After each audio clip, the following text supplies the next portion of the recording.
The whistling wind carried dust through Turnwood, Montana Territory, 1874, as Catherine Campbell clutched her weathered carpetbag and stepped off the stagecoach with trembling legs.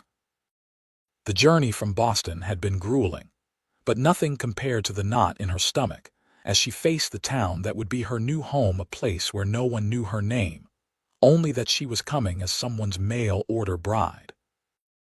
Catherine's chestnut hair was pinned neatly beneath her bonnet, her blue dress wrinkled from days of travel. At 22, she'd never imagined herself crossing half a continent to marry a stranger, but her father's gambling debts and sudden death had left her with few options. The advertisement in the newspaper had promised security and respectability, both things she desperately needed. "You must be Miss Campbell," a portly man with spectacles approached. "I'm Mayor Higgins. Philip Walters asked me to meet you. He's indisposed at the moment, indisposed." Catherine repeated, her heart sinking. Was her intended husband already avoiding her? "He'll be along shortly, I'm sure," the mayor said, his smile not quite reaching his eyes. "Let me take you to Mrs. Winter's boarding house. You can freshen up there." As they walked down the dusty Main Street, Catherine felt eyes boring into her from every direction. Women whispered behind gloved hands, and men stared openly. She'd expected curiosity, but not this thinly veiled hostility. "Don't mind them," Mayor Higgins muttered. "It's just that we haven't had a lady of your situation in Turnwood before." "My situation?" Catherine asked, confused. "A mail-order bride," he clarified, lowering his voice as if the words themselves were indecent. "At the boarding house, Mrs. Winters." A stout woman with iron-gray hair showed Catherine to a small room. "Dinner's at 6 sharp," she said curtly before closing the door. Catherine sat on the edge of the narrow bed, fighting tears. The exhaustion of travel, the uncertainty of her future, and the cold reception threatened to overwhelm her. She hadn't expected a parade, but neither had she anticipated being treated like an unwelcome intruder. She was still sitting there an hour later when a commotion erupted downstairs. Male voices argued loudly, followed by heavy footsteps on the stairs. The door burst open without a knock. A man with bloodshot eyes and disheveled clothing stumbled in. The stench of whiskey hit Catherine before he even spoke. "So you're the one," he slurred, looking her up and down. "Prettier than your picture, I'll give you that, Mr. Walters." Catherine stood, keeping the bed between them. "The very same." He attempted a bow and nearly toppled over. "Your husband-to-be. What do you think of me, Boston girl? Am I everything you dreamed of?" His laugh was harsh and bitter. Catherine's stomach turned. This drunken, unkempt man was nothing like the respectable rancher who had written such eloquent letters. "You're not what I expected, Mr. Walters. Disappointed," he sneered. "Well, join the club. I paid good money to get a proper lady out here, not some desperate." "That's enough, Philip." A tall figure filled the doorway. Broad-shouldered and commanding, he wore a dusty black hat and had a star pinned to his leather vest. The local lawman, Catherine realized with relief. "This ain't your business, Sheriff," Walters growled. "You're drunk in a lady's room. That makes it my business." The sheriff's voice was calm but left no room for argument. "Miss Campbell just arrived. Show some decency." "Decency?" Walters laughed. "She's a mail-order bride. She sold herself to the highest bidder." The sheriff's hand moved to his holster. "Get out, Philip. Sleep it off." Walters spat on the floor but backed toward the door. "Fine. She can wait till tomorrow. Not like she's got anywhere else to go." He stumbled out, his footsteps echoing down the hall. The sheriff removed his hat, revealing sandy blonde hair. His eyes were the color of a summer sky, clear and direct. "I apologize for that, Miss Campbell. I'm Sheriff Adam Young, Catherine Campbell." Her voice shook slightly. "Thank you for intervening. Philip isn't usually quite so." He hesitated. "Drunk, hostile, disappointing," Catherine supplied. A hint of a smile touched the sheriff's lips. "All of the above. He's had a rough time lately. His ranch is failing, and he thought." He trailed off, looking uncomfortable. "He thought a wife would solve his problems," Catherine finished. The realization was bitter. She'd been a business transaction, nothing more, something like that. Sheriff Young shifted his weight. Rest up, Miss Campbell. Things might look better in the morning. He replaced his hat and nodded politely. Good evening. After he left, Catherine unpacked her meager belongings, wondering if she'd made a terrible mistake. But where could she go? Her funds were depleted, and returning to Boston would mean debtor's prison. She washed her face in the basin of cold water and changed into her nightgown. Tomorrow, she decided, she would meet with Mr. Walters properly and determine if there was any possibility of a decent marriage. If not, well, she would face that when the time came. The next morning, Catherine rose early and dressed with care in her best day dress, a modest blue cotton with white piping.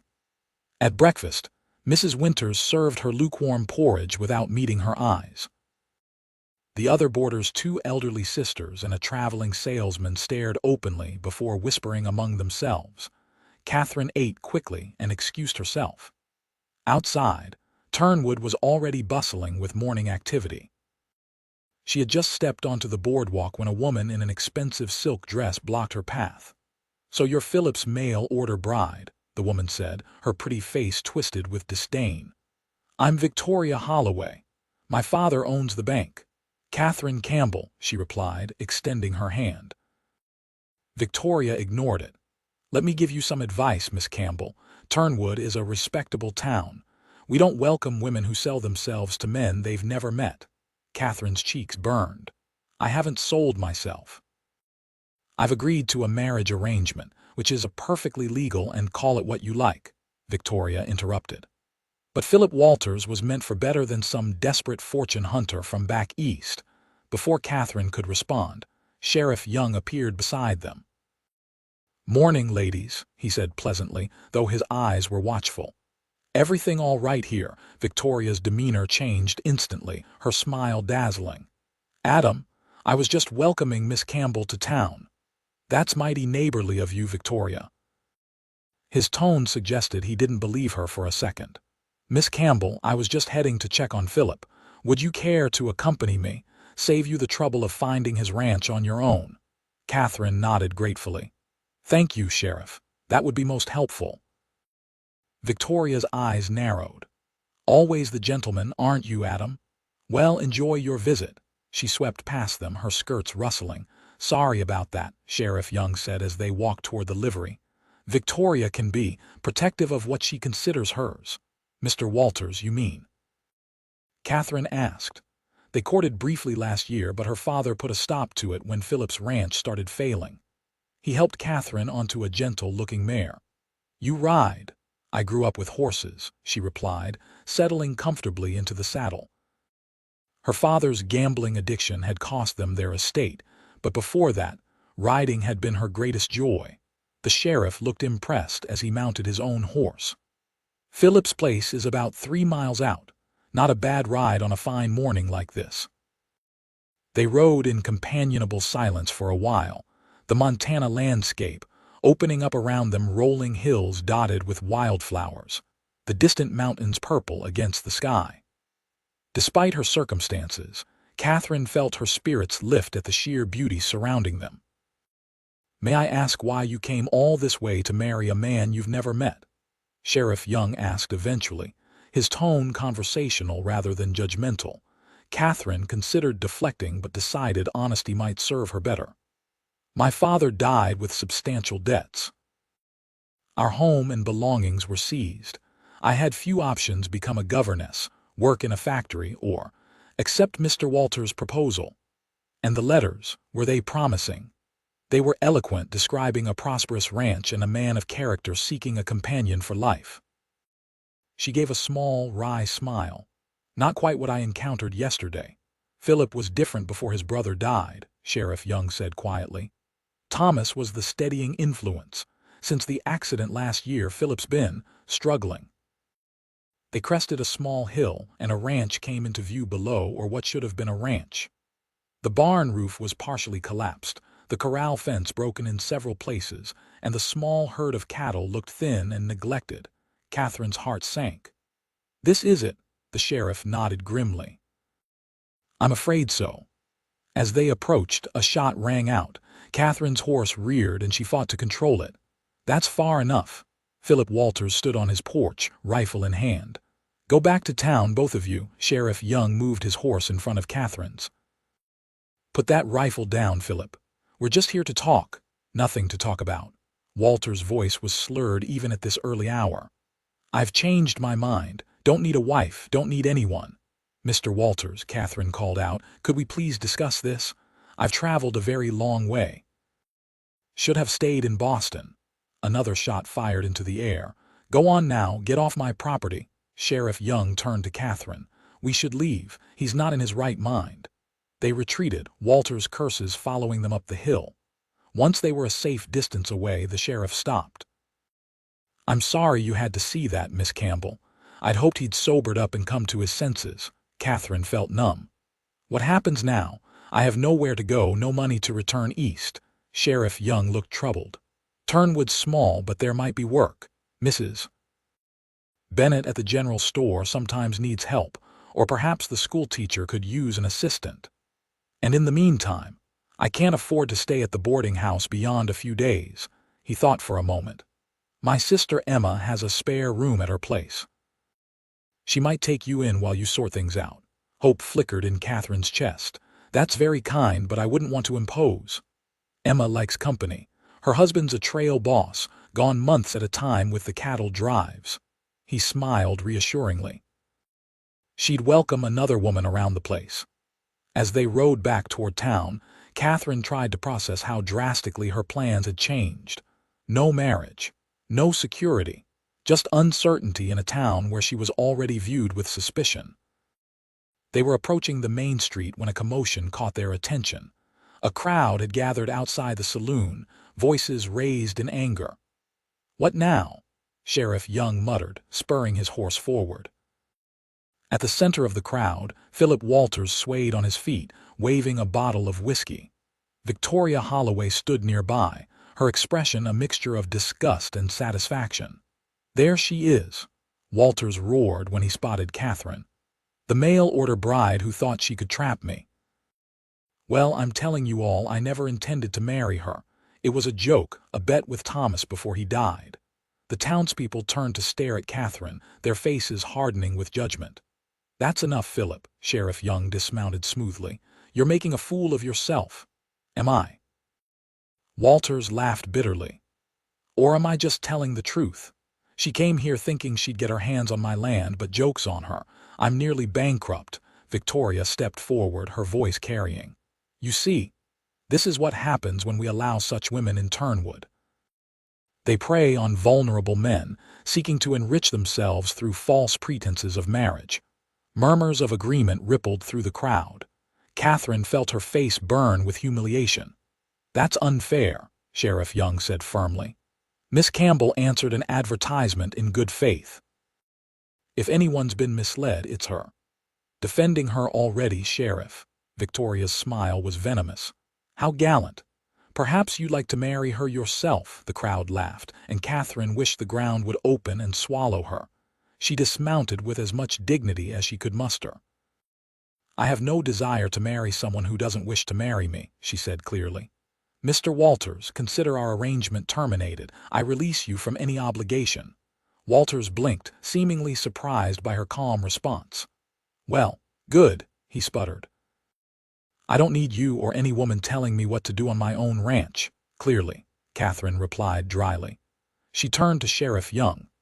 "If your sister's offer still stands, I would be most grateful for a place to stay while I determine my next steps." Before he could respond, Victoria stepped between them. "You can't possibly mean to house this woman with your respectable sister. Think of Emma's reputation."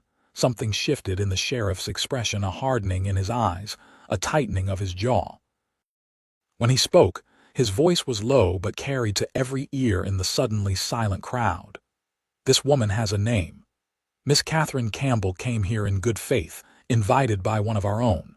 She's been mistreated, humiliated, and now stands alone, far from home, and you all stand here judging her."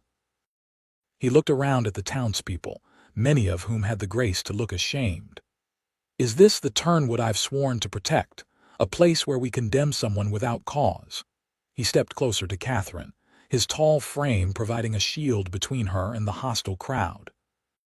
"Miss Campbell will be staying with my sister until she decides her future. Anyone who has a problem with that can take it up with me directly." Victoria's face flushed with anger. "You'll regret this, Adam. My father won't be pleased." "Your father's a reasonable man," Sheriff Young replied evenly. "I expect he'd be appalled by his daughter's behavior today." He helped Catherine remount her horse, then swung into his own saddle.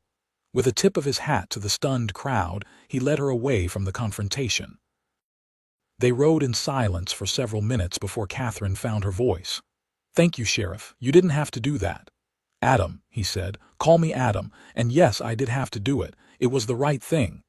He glanced at her with a small smile. "Besides, Emma would never forgive me if I didn't bring home someone with an interesting story." Emma Young's home was a modest but well-kept cabin on the outskirts of town, surrounded by a vegetable garden and several fruit trees. Chickens clucked in a small coop, and a gray cat sunned itself on the porch. As they approached, a woman with the same sandy hair and blue eyes as Adam emerged from the cabin. She wiped her hands on her apron and broke into a welcoming smile. "Adam, what a nice surprise." Her gaze shifted to Catherine with undisguised curiosity. "Emma, this is Miss Catherine Campbell," Adam said, helping Catherine dismount. "She needs a place to stay for a while. I thought of you." Emma's eyes widened slightly. "The mail-order bride." "I heard Philip Walters was expecting someone from back east." Catherine braced herself for more judgment, but Emma simply shook her head and smiled warmly. "Well, you're certainly too good for the likes of him, especially these days. Come in, dear. You look exhausted." Adam explained the situation while Emma made coffee and set out a plate of freshly baked corn muffins. Unlike the others in town, she listened without interruption, her expression growing increasingly indignant on Catherine's behalf. "Well, of course you'll stay here," she declared when Adam finished. "The spare room is small but comfortable. And don't you worry about Victoria Holloway and her gossip.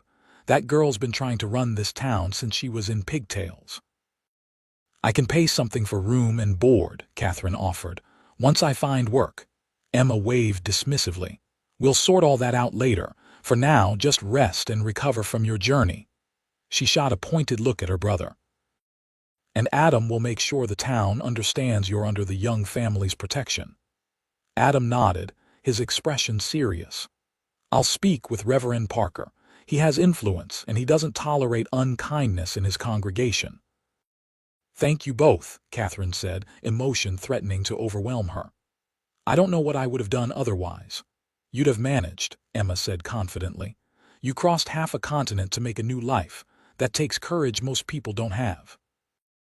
After Adam left to return to his duties, Emma showed Catherine to a small but clean bedroom with a patchwork quilt on the narrow bed and curtains fluttering at the open window. "Rest," Emma urged.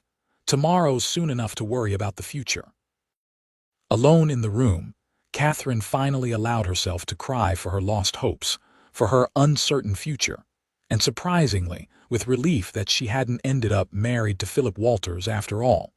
In the days that followed, Catherine settled into life at the Young household. Emma was easy company, full of stories about Turnwood and its inhabitants. She taught Catherine to make sourdough bread, tend the vegetable garden, and can preserves for the coming winter. Adam visited regularly, usually staying for dinner and entertaining them with tales from his day. Catherine found herself looking forward to his visits, to his quiet humor and the way his eyes crinkled when he smiled. A week after her arrival, Adam brought news. "Mrs. Bennett needs help at the general store.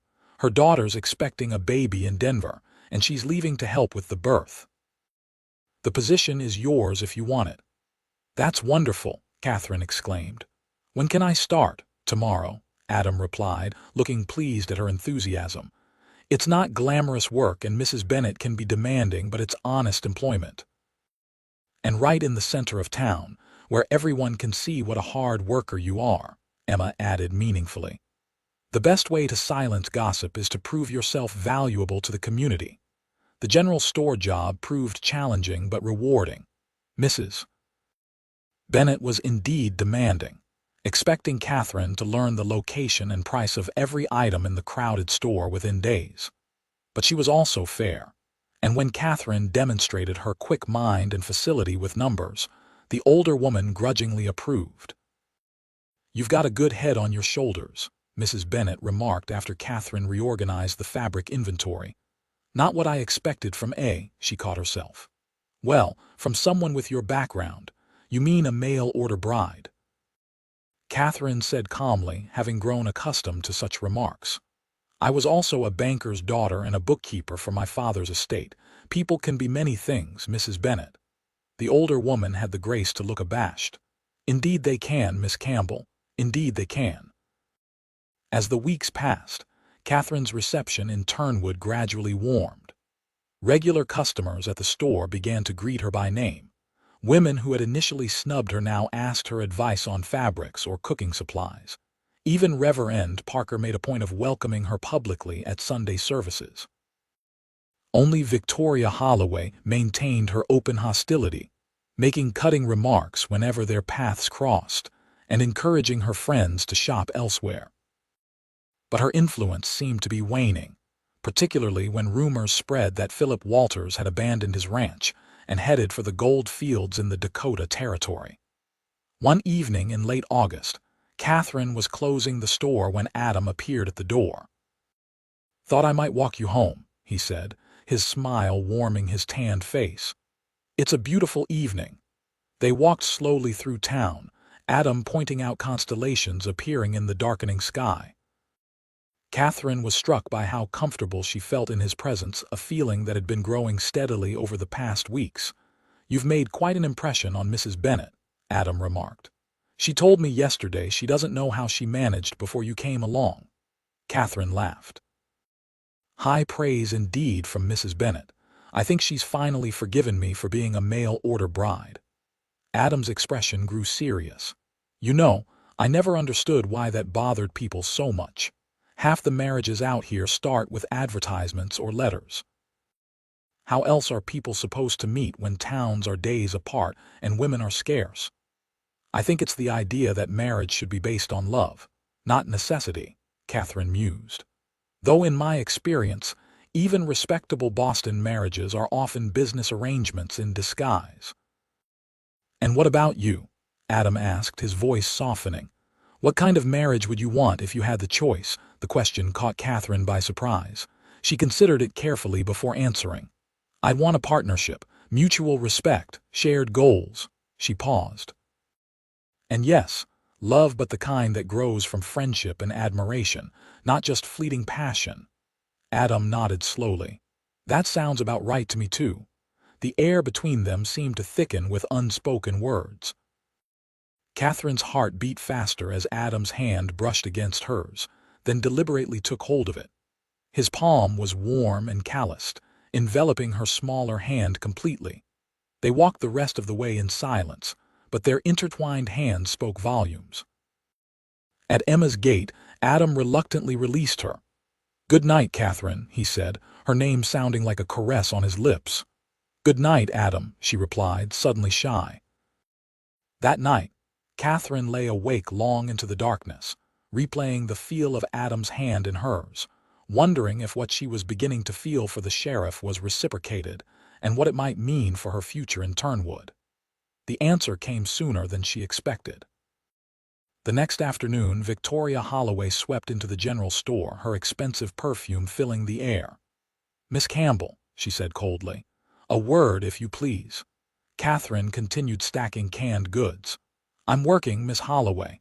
If you need assistance with a purchase, I'm happy to help." "This isn't about shopping." Victoria moved closer, lowering her voice. "It's about Adam Young," Catherine stilled. "What about him? You need to stop whatever game you're playing. Adam is respected in this town. He has prospects. He doesn't need to be saddled with someone like you." "Someone like me?" Catherine turned to face her fully. "And what exactly am I, Miss Holloway?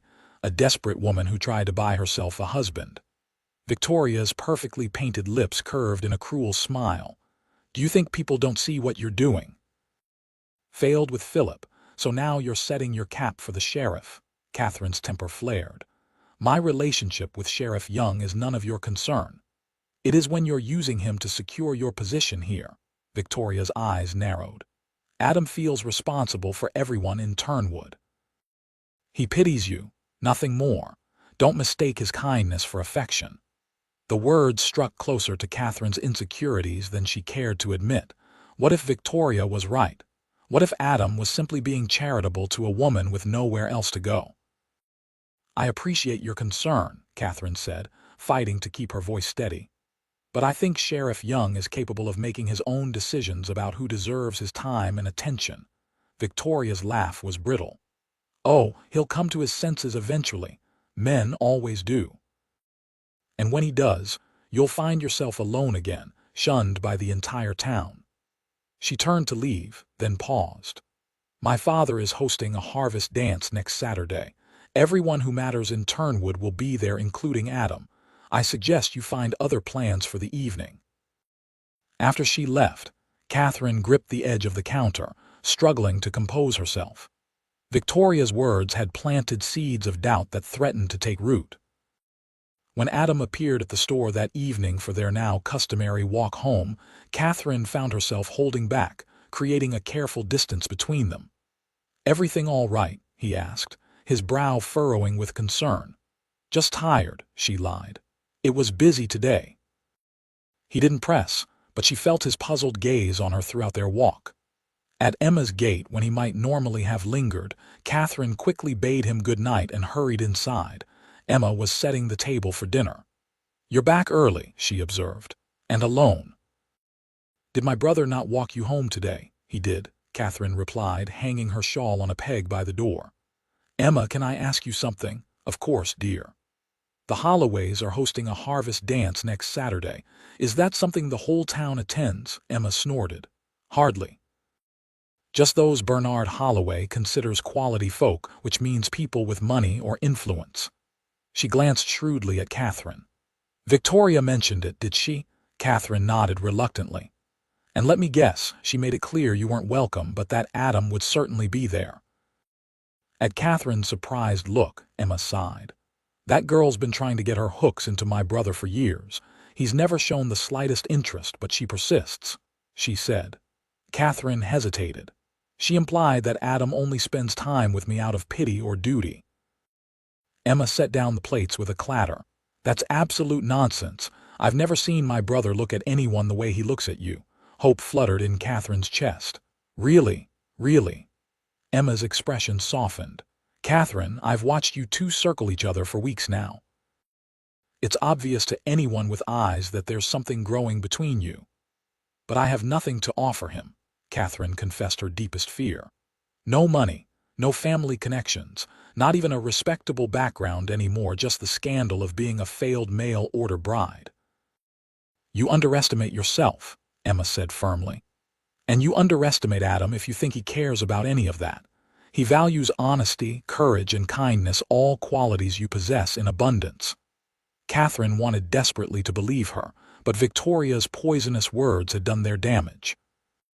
For the next several days, she maintained a careful politeness with Adam, declining his invitations to walk and claiming exhaustion when he suggested Sunday dinner after church.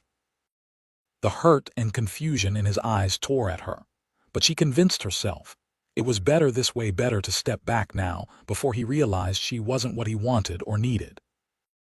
The night of the Holloways' harvest dance arrived with perfect autumn weather, cool enough for dancing but not cold, with a full harvest moon illuminating the town.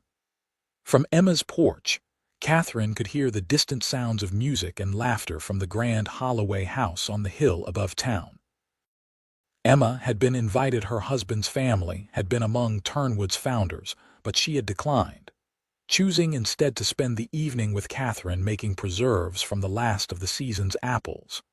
They worked in companionable silence until a knock at the door startled them both.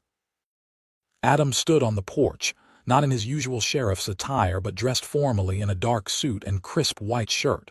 His hair was neatly combed and he'd trimmed his beard. He looked handsome enough to take Catherine's breath away. "Adam," Emma exclaimed. "Shouldn't you be at the Holloways by now?" Bernard will be offended if the sheriff doesn't make an appearance.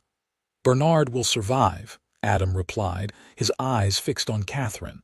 May I come in? Emma wiped her hands on her apron. Actually, I just remembered something I need to check in the root cellar. Excuse me. She disappeared with a meaningful glance at Catherine. Adam stepped inside, removing his hat. You've been avoiding me, he said without preamble. Catherine looked down at her apple-stained hands. I've been busy. Catherine, just her name, spoken softly but with such intent that she had to meet his gaze. Tell me what's wrong. If I've offended you somehow, or if you don't want my company anymore, just say so plainly. It's not that, she said quickly. It's just. Victoria Holloway, Victoria. Adam's expression darkened. What did she say to you? Catherine hesitated, then decided honesty was best. She suggested that your interest in me was merely charitable. That you felt responsible for me after Philip rejected me, and that you would eventually come to your senses. Adam's jaw tightened. And you believed her. I don't know what to believe, Catherine admitted. I came to Turnwood to marry a man I'd never met. Instead, I found myself alone, dependent on the kindness of strangers. It would make sense if your attention was motivated by pity. Adam stepped closer. Is that what you think? That I spend time with you out of obligation? Why else would someone like you be interested in someone like me? The question escaped before she could stop it. Someone like me, Adam repeated, a hint of amusement in his voice. A small-town sheriff with nothing to his name but a badge and a horse, and someone like you, educated, refined, brave enough to travel across a continent for a chance at a new life. He shook his head. Catherine, I'm the one who should be wondering what you see in me. Hope bloomed in her chest. Then you do. See me as more than just a responsibility. In answer, Adam closed the distance between them. His hands, gentle despite their strength, cupped her face. I see you as the woman I've fallen in love with, he said simply. If you'll have me. Catherine's heart soared. Even though I came here as another man's mail-order bride, that's part of your story, not the whole of who you are. His thumbs traced her cheekbones. The question is, can you love a man whose duty sometimes takes him away at odd hours and puts him in danger? Whose salary will never provide the comforts you knew in Boston? I didn't come west looking for comforts, Catherine whispered. I came looking for a home. And I've found it not in a place, but in a person. Adam's smile was radiant as he lowered his lips to hers. The kiss was gentle at first, then deepened as Catherine responded, her arms encircling his neck. When they finally parted, both were breathless. I should have done that weeks ago, Adam murmured, his forehead resting against hers. Yes, you should have, Catherine agreed, smiling up at him. The sound of a throat clearing broke the moment. Emma stood in the doorway, grinning broadly. I see you two have sorted things out. About time, too. Adam laughed, keeping an arm around Catherine's waist. Emma, would you mind if I took Catherine for a walk? There's something I'd like to ask her. Emma shooed them out with a knowing smile. Take your time. The apples will wait. Outside, the night was clear and star-filled. Adam led Catherine not toward town but in the opposite direction, up a small hill overlooking the valley. I come here sometimes to think, he said as they reached the top. Below them, Turnwood's lights twinkled, and in the distance, the Holloway house blazed with lanterns. It helps me remember why I do what I do to protect this place and its people. It's beautiful, Catherine said, drawing her shawl closer against the evening chill. Adam turned to face her, taking both her hands in his. Catherine, I know this is sudden. We've known each other only a short time. But I've never been more certain of anything in my life. He took a deep breath. I love you. Will you marry me? Joy bubbled up inside her, pure and sweet. Yes, she said without hesitation. Yes, I'll marry you. Adam's smile was incandescent as he pulled her into his arms. This time their kiss was celebratory, filled with promises of the future they would build together. As they walked back to Emma's, hand in hand, Adam said, You know this will cause talk. The sheriff marrying the mail-order bride who was rejected by Philip Walters. Catherine laughed. Let them talk. We know the truth that I didn't settle for you, Adam Young. I chose you just as you chose me. The news of their engagement spread through Turnwood like wildfire. Most reactions were positive. The sheriff was well respected, and Catherine had proven herself hardworking and respectable despite her unconventional arrival. Mrs. Bennet even offered to close the store for a day for the wedding, a concession previously unheard of. Victoria Holloway's fury was spectacular but short-lived. Her father, perhaps recognizing a lost cause, suggested she visit relatives in St. Louis for the winter, a suggestion Victoria reluctantly accepted. The wedding was set for October, giving them just enough time for proper banns to be read. Emma threw herself into preparations, enlisting half the women in town to help with the cake, decorations, and Catherine's dress. 3 days before the wedding, an unexpected visitor arrived in Turnwood. Catherine was arranging a display of winter boots when the store door opened, and a familiar figure stumbled in. Philip Walters was thinner than when she'd last seen him, his clothes dusty from travel, his face weathered. But his eyes were clear, without the glazed look of drunkenness. "Miss Campbell," he said, removing his hat. "I heard you were working here." Catherine straightened, wary but composed. "Mr. Walters, what brings you back to Turnwood?" He shifted uncomfortably. "Came to settle some business with the bank and to apologize to you." At her surprised look, he continued, "I behaved abominably when you arrived. You deserved better." "Yes, I did," Catherine agreed, but without rancor. "Thank you for acknowledging that. I was drinking heavily then, drowning in grief for my brother and self-pity over the ranch." He twisted his hat in his hands. "I'm sober now, have been for 2 months, working a silver claim in the Dakotas, making a decent living." "I'm glad to hear it," Catherine said sincerely. Philip nodded. "I also heard you're marrying Young. He's a good man, better than I could have been to you." "Yes, he is," Catherine agreed softly. "Well, I won't keep you." Philip replaced his hat. "Just wanted to clear the air before I left town again." He paused at the door. "I hope he makes you happy, Miss Campbell." "He already does," Catherine replied. "And I wish you well, Mr. Walters, truly." After he left, Catherine found herself smiling. The encounter had provided an unexpected sense of closure on a chapter of her life that had begun with such uncertainty. That evening, when she told Adam about Philip's visit, he was thoughtful. "Sounds like he's finally facing his demons." "Good for him." "It made me realize how fortunate I am," Catherine said, nestling against Adam's side as they sat on Emma's porch. "If Philip had been sober when I arrived, if he'd been the man his letters promised, I might have married him.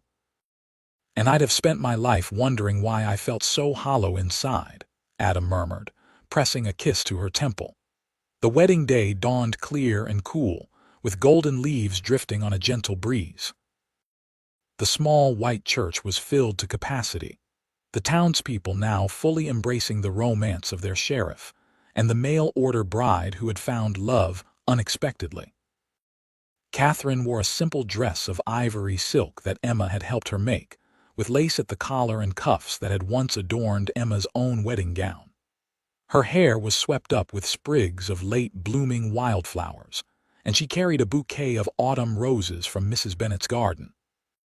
As she walked down the aisle on Reverend Parker's arm, standing in for her late father, Catherine saw only Adam waiting at the altar, his face alight with love and pride.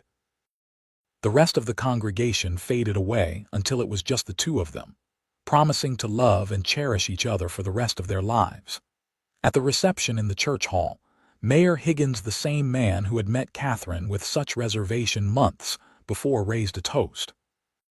"To Sheriff Young and his bride, may they remind us all that love finds us in the most unexpected ways, and that sometimes the most unconventional beginnings lead to the most blessed endings." As the celebration continued around them, Adam pulled Catherine aside into a quiet corner. "Mrs. Young," he said, testing the sound of her new name, "there's something I need to tell you." "That sounds serious," Catherine replied, searching his face. "It is." His eyes twinkled.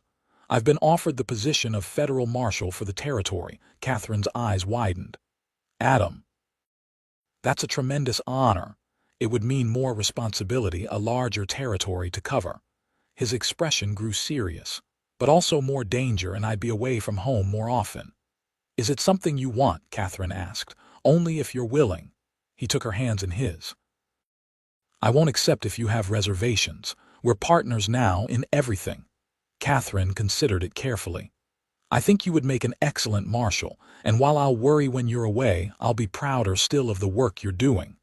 She smiled up at him. Besides, I'm not exactly delicate. Emma's been teaching me to shoot. Adam laughed. Has she now?